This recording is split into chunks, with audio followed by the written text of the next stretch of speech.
When you think of Fox News, you automatically think all right-wing political agendas. You probably wouldn't really think of something where they would make a story about accepting trans people. However, not too long ago of me making this video, Fox News, of all people, made a story about a boy who used to be a girl. I'm not going to show you the story. I'm assuming that people can understand it or people already know about it, but for those that don't know about it, here's the summary. Basically, the story goes that Rylan may look like a typical everyday boy, but however, in the past, he used to be a girl who wanted to transition into a boy, and his parents were completely supportive of him transitioning. And this is something important for people to understand. Transgender suicide rates would significantly decrease if they had parental support, and the likelihood of a transgender person committing suicide would significantly decrease as well. Now, this is assuming that transgender people have gone through gender-affirming therapeutic sessions, but the main takeaway is conservatives have been fuming at the mouth when they saw this story in Fox News of all places. Ben Shapiro in particular had a stream of tweets discussing his outrage about the whole story, but the most hilarious part is he felt pretty betrayed about Fox News of all people airing this. I'm going to go through each of his streams of tweets and do my best to debunk each of them. Then I'm going to talk about the recent transphobia that's been rising amongst the right, because I'm not sure that I'm the only one that's been noticing this, because I feel like the right has had a pretty negative view of transgender people. Before I continue, I want to make sure people are clear here. I'm not trans, I'm not gay, nor bisexual, I'm not any part of the LGBTQ plus community. I'm just a straight cis male who is not okay with the recent rise of transphobia that's been happening amongst the right. This would be absolutely despicable, insane lunacy if I saw this on CNN or MSNBC. To see it on Fox News is a complete betrayal of anything remotely resembling conservatism or decency. I don't know what your definition of decency is, but I hope you can explain something, Ben. Because for me, decency is about respecting and accepting different sorts of people. Because the parents were being decent by understanding what transgenderism is, the difference between gender and sex. They've shown even more forms of decency when they allowed their child to transition. Every element of this video is propagandist, dangerous garbage. The report states that this biological female child was choosing her gender before she could speak. This is madness.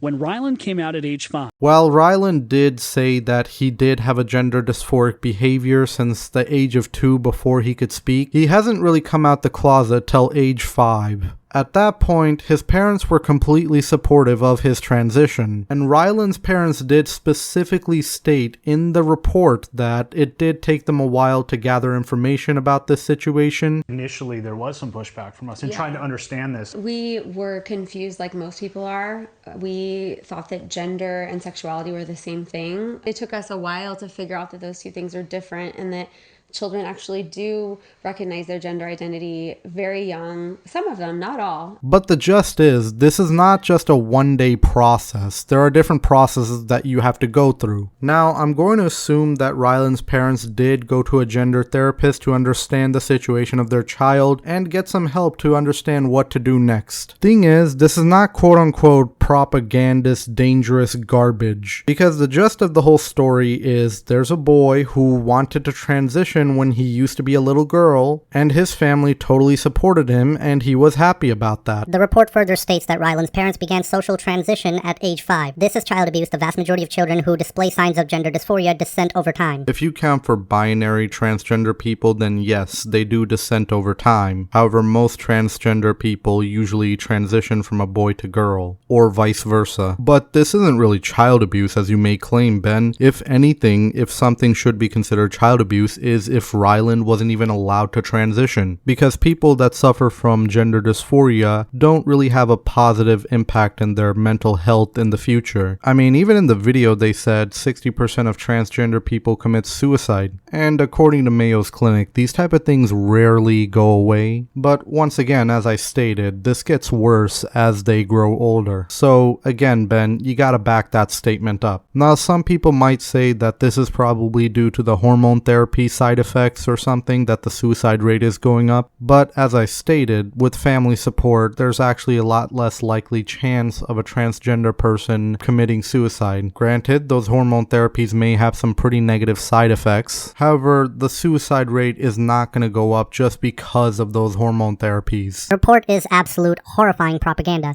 We've got moms citing Christian faith to justify prevision of biological identity. We've got the radical gender theorist activist Trevor Project claiming that childhood transition is the only way to prevent suicide. There's actually a video by Professor Dave which explains it perfectly. Your gender is also a part of your biology as well. Also, the Trevor Project stated that 60% of trans and non-binary kids engage in self-harm. Well, once again, I ask you this question. Would you want a child who decides that he wants to harm himself because he doesn't feel right in his body?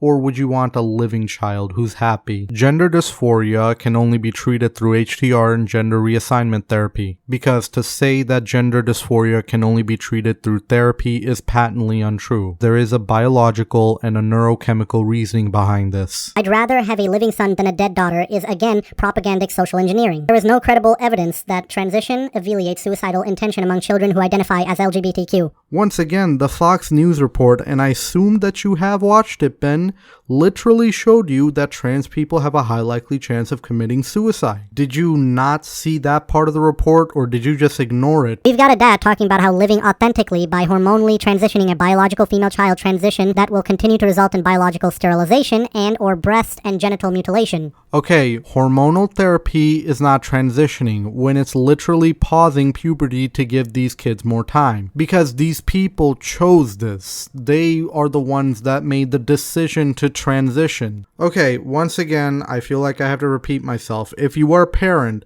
who thinks that their child is suffering from gender dysphoria, go to a therapist that knows about gender dysphoria. If he or she meets the criteria of gender dysphoria, understand what the next step should be. Of course, people don't have to go through this process, but I would highly recommend it. This family became famous in 2014 when Ryland, now 14, was 6 years old. Mom wrote a book about her own heroism. This isn't about children, this is about pushing a gender theory that victimizes small children. I'm pretty sure if I looked at Ryland, he looked pretty happy. So how exactly is he being a victim here? Like, even the family seemed pretty happy as well. I mean, they themselves said that they would rather have a living son than a dead daughter. Like, no offense, I don't think any parents would want their child to suffer like that. And this is happening on Fox News, where the family is praised for its extraordinary courage in the face of the politicization of trans issues. Yeah, because there's been a bunch of discrimination of trans people. And people like you have been enforcing this idea. For example, you, Ben Shapiro, have been always complaining about how trans people will never be considered the gender that they want to be, no matter what they do. I mean, there's also a lot of people saying that transgenderism is a mental illness. Hell, Matt Walsh himself had a pretty transphobic documentary out called What is a Woman? So yes, there are definitely some issues that the trans community is facing. People are afraid of what they do not understand, the reporter says, but we do understand the agenda. We understand this is propaganda on behalf of the destruction of children, and it is vile. I think he would be saying this in the 80s as well, when he realized that gay people exist, except this time it'll be attack on gay people, saying that they're against the ideals of God or whatever, or that this is a propaganda that'll destroy our children. I'll tell you one thing, however, if there's anything that'll destroy children, it'll be because of the fact that we decided to shelter them from gaining knowledge instead of finding out and learning new things. Like, just because a child knows a trans person exists doesn't mean that they're going to become a trans. Fox News is too important to conservatives to be weaponized on behalf of the most radical left propaganda imaginable. Propaganda that aims directly at the mental and physical health of children. They should terminate whomever is responsible for this agitprop abomination. Hold on a minute. A conservative supporting cancel culture? What happened if facts don't care about your feelings, Ben? Because you seem to be getting pretty emotional about these tweets. These are the real propagandas here, okay? As the Fox News reporter has stated, that we're scared of what we don't understand. Because what is the propaganda of showing that children who suffer from gender dysphoria commit suicide or do suicide suicidal activities in the future. But I guess in Ben's case, cancel culture for me but not for thee. Wow, right-wingers, I guess you found your version of an SJW. So, we all know Ben has a pretty big influence on YouTube, even on Twitter I would assume. And with this influence that he's spreading, he's been able to spread more and more transphobia going on in America these days. Like we saw within those series of tweets where he definitely showed that he had a problem with Fox News showing that news report. It's already hard enough for a trans person to go through hormonal therapy, get the gender reassignment surgery, and take all the medications that they were required to take. Some people say that this is the reason transgender people are committing suicide, due to the side effects for the medications that they're taking. They would be right at some point. However,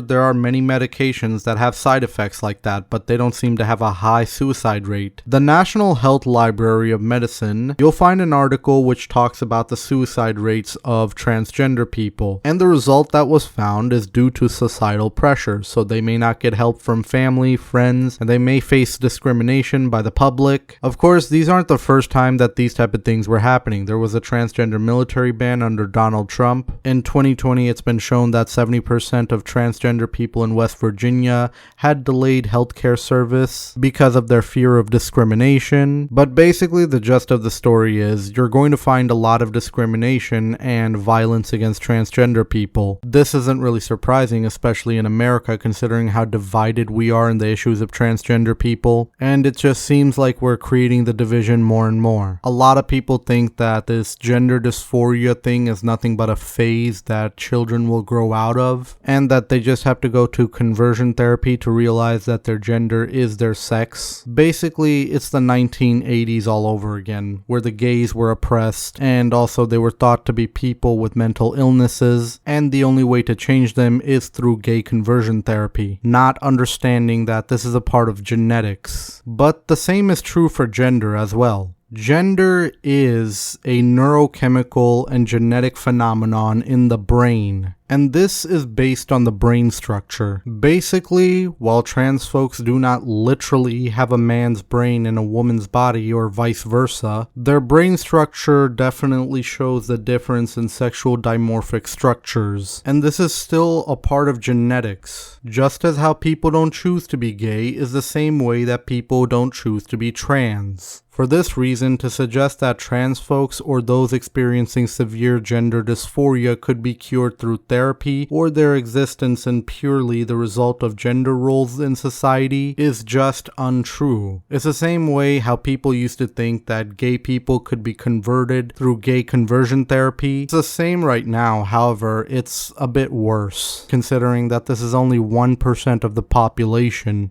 As I've said, Matt Walsh, who made that transphobic documentary about what is a woman, is a part of Daily Wire, which happens to be associated with Ben Shapiro. This report may have been one of the most hated news by the Fox News audience, but I will credit them for at least telling the truth this time. But in my opinion, I think the real reason transphobia is getting worse and worse is because people still have trouble understanding it. They still don't know which media to trust, so they look to YouTubers such as Ben Shapiro and Matt Walsh, who, as I said, treat this as if it's nothing but a mental disease. They also keep stating the fact that how science is on their side, which couldn't be further from the truth considering neuroscience is in the argument. These days, I don't think many people would consider someone being gay as a form of mental disease. Kind of like how people understand that people don't actually choose to be gay, this is actually a part of genetics. And this is the same case for transgender people. Just because you were born a certain sex doesn't mean your gender will correlate with that sex. For most people, their sex and gender will correlate with each other. This is why I say we need to start accepting trans people. We need to acknowledge that they exist and we need to respect their decision. And if a child is going through gender dysphoria, rather than saying that this is a phase that they'll get over, because again, gender dysphoria doesn't really go away, understand what the best possible course of action is to make sure that that child can live and not cause any harm to himself or herself. Human psychology is complex complex. We're just going to have to deal with it. Not everything is black and white, and there are things in life that are not going to have an easy answer. And this is what I think these transphobes are looking for. According to their worldview, everything is the way it is. Everything is planned the way it is. And according to them, they think anyone that disturbs that status quo are a threat to the world. Well, sadly, they need to accept that things are not always going to stay the same. Times have changed. People are moving on. It's already bad enough with the pain that transgender people have to go through during those hormonal therapies and those other medications that they have to take. But with societal pressures, this becomes even worse for them, such as the abandonment of family and friends and discrimination. Thus, it's not really hard to see why the suicide rate is so high amongst people that are suffering from gender dysphoria. And it wouldn't be so high if these type of societal pressures didn't happen, because the likelihood of someone with gender dysphoria committing suicide would be significantly decreased if they had some sort of support from society. I know there was a video that Ben Shapiro made about this recently, but it would have been the same as the Twitter post that he put up. Along with that, the video is very repetitive. Anyway, thank you everyone for watching. Be sure to rate, comment, and subscribe, and I will see you later.